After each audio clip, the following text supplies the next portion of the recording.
મિશનનો વિશ્વ વિક્રમ એશિયા અને ઇન્ડિયા બુક ઓફ રેકોર્ડ્સમાં મળ્યું સ્થાન। નીતિ આયોગ હેઠળ કાર્યરત અટલ ઇનોવેશન મિશન AIMએ એક ઐતિહાસિક સિદ્ધિ મેળવીને એશિયા બુક ઓફ રેકોર્ડ્સ અને ઇન્ડિયા બુક ઓફ રેકોર્ડ્સમાં સ્થાન પ્રાપ્ત કર્યું છે।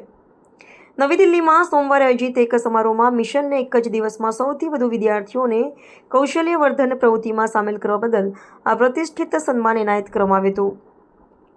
આ વિશ્વ વિક્રમ 12 ઓગસ્ટ 2025ના રોજ સ્થાપિત થયો હતો, જ્યારે મેગા ટિંકરિંગ ડે અંતર્ગત સમગ્ર ભારતની 9467 શાળાઓમાં આવેલી અટલ ટિંકરિંગ પ્રયોગશાળાઓના 4,73,350 વિદ્યાર્થીઓ એકસાથે ભાગ લીધો હતો। સ્વચ્છ ભારત અભિયાનને પ્રેરણા તરીકે રાખીને આ તમામ વિદ્યાર્થીઓ એક જીવંત પ્રસારણ દ્વારા માર્ગદર્શન મેળવીને સ્વનિર્મિત શૂન્યાવકાશ માર્જક વેક્યુમ ક્લીનરની રચના કરી હતી। આ વિશાળ આયોજનનો હેતુ વિદ્યાર્થીઓમાં સર્જનાત્મકતા અને વૈજ્ઞાનિક અભિગમને પ્રોત્સાહન આપવાનો હતો। અટલ ઇનોવેશન મિશનના મિશન નિયામક શ્રી દીપક બગલાએ આ સિદ્ધિને વિકસિત ભારતના સ્વપ્નને સાકાર કરવાની દિશામાં એક મહત્વપૂર્ણ પગલું ગણાવ્યું હતું।